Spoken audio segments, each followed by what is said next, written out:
first, I know we spoke a bit about how when COVID came back. I want to talk about your very first game for Glasgow when you were representing them for the very first time.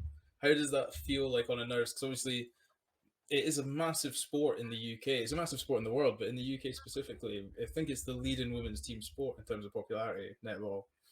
So Yeah, do these thoughts start to creep into your brain when you get the debut and you think, oh, I'm playing quite a big sport here. Like there's cameras that have Sky Sports written across them when I go to attend some of these games. yeah, no, it's bizarre how much netball has come on since I started. So I think I've been in the national team for 13, 14 years now. So I'm showing my age, very old in the national squad in comparison to all the youngsters. But when we first started, our world ranking was down at maybe like 18th in the world. Netball players weren't paid. Mm-hmm. You were having to do a lot of travel, and then Glasgow Wildcats kind of came about, which was the first franchise team within the UK league. So that was big, but netball wasn't as big as it is right now. And as I say, you didn't get paid at the time, even competing in this UK league, which was shown on Sky TV. And it was a shock to the system. That first game, we got thrashed, to say the least. And we went in with a lot of confidence, but the reality of how good the league is in the UK really kind of stood up and made us know that if we're going to be in this league, we need to work hard.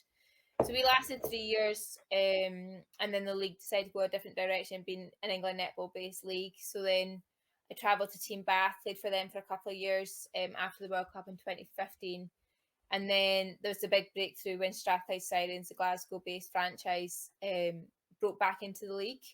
Mm-hmm. But by that point, there was money in netball, nowhere near as much money as there should be, or you can't compare it by any means to the likes of rugby or football. You know, a lot of people are still part-time athletes, but work, training full-time.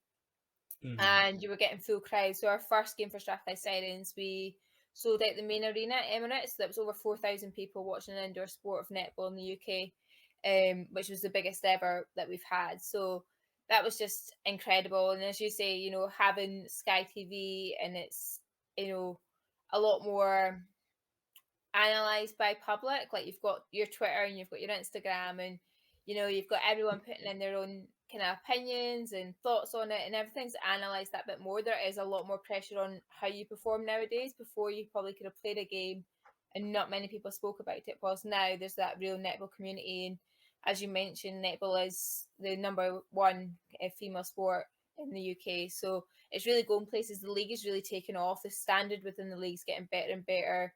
There's kind of lots of international players come over and play in our league as well. So it's a really exciting place for netball. I think we can continue to grow, but considering where it was when I first started, I couldn't imagine, like, if you asked me where netball would go or if I'll get paid for netball, I would never believe you. And now it's Mm-hmm. at this stage when we're on regular TV slots on Sky TV, athletes are paid. Yeah, and it's a really good standard. I was gonna say, well, you were talking about being a part-time athlete there. I read somewhere you were a PE teacher at one point as well, where you were playing. Yeah, I still am a PE teacher. I'm still on maternity leave, so I'm stretching that out as long as I can. But no, I'm a full-time PE teacher. I Oh stopped wow! when I went down to Bath. Right. Well, the first year I commuted to Bath, was teaching.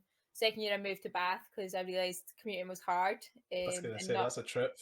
yeah, not great for performance sport. So yeah, I took a little bit of a break from that, but no, I still teach full time. There's a couple more teachers in our team. There's a lawyer in our team.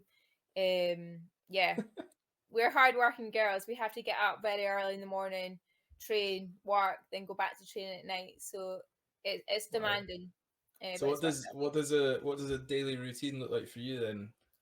If I wasn't on maternity leave, for the Yeah. girls at the moment, Monday morning we get it's like speed and agility. Right. That's at like 7 in the morning, and Are these then are these like team sessions or are these individuals? Because in the rugby background, I'm used to the women. I spoke to the women on the last season's pod. Rona and Sarah, they explained, so a lot of their training is they go away and then they come back for periods. Like if they were going to the Commonwealth, they'd come back for a couple of weeks and train as a group then. Or is yours team sessions every day?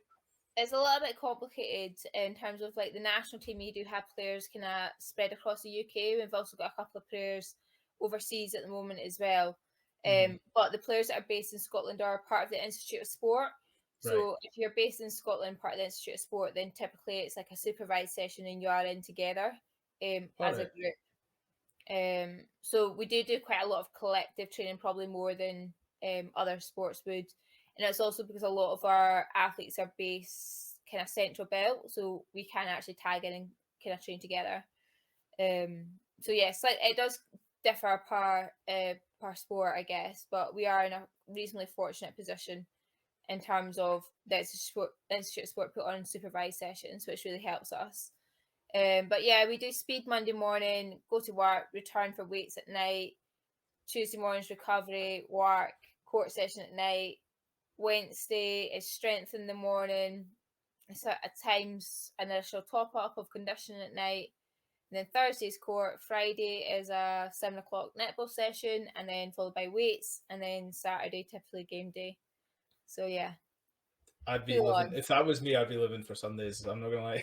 It's Sunday rest day. Yeah, I wouldn't And even open my sometimes you I sneak wouldn't a even open game my in curtains there. on a Sunday. I'd just be keeping them shut. Yeah. Wow, I can't even imagine. Like I joke that I've got a lot of free time now, and then I see whenever I talk to you guys, especially the part-time athletes, I just realize there's so many hours in the day that I do not utilize to their full potential. Yeah, well, I now realise that as a mum, how much free hours I had previously, and that's with doing full-time netball and work. So You must be living for weight sessions. You're like, get me to the gym. I'll go there.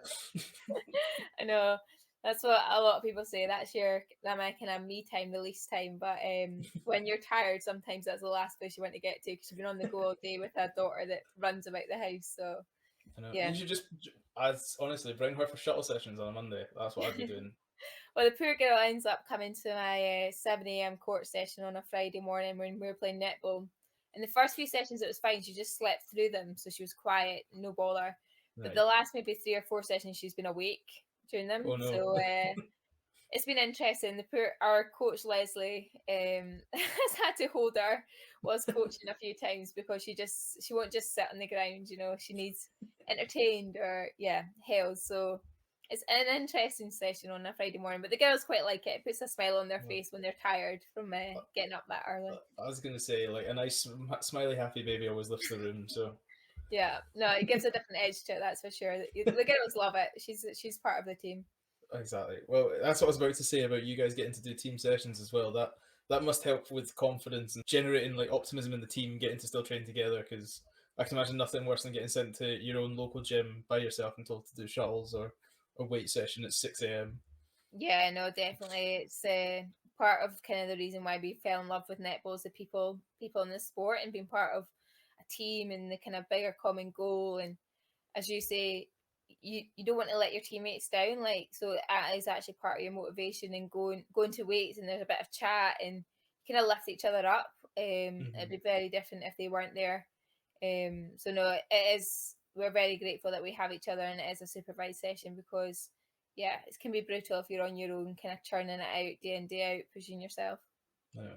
Especially if you then had to deal with children after, because I know from that I was a smart ass child, so I don't think my teachers would give me the time of day if they'd been in the gym since 6 and then had to put up with me. Yeah, I mean, sometimes it works in your favour because you're a bit more awake for that period one class. Because when you don't go to the gym beforehand, you're kind of half asleep still. Is it high school you teach us? It's PE, isn't Yeah, it? yeah, Yeah, it was high school PE. PE teacher. You're a braver woman than I am.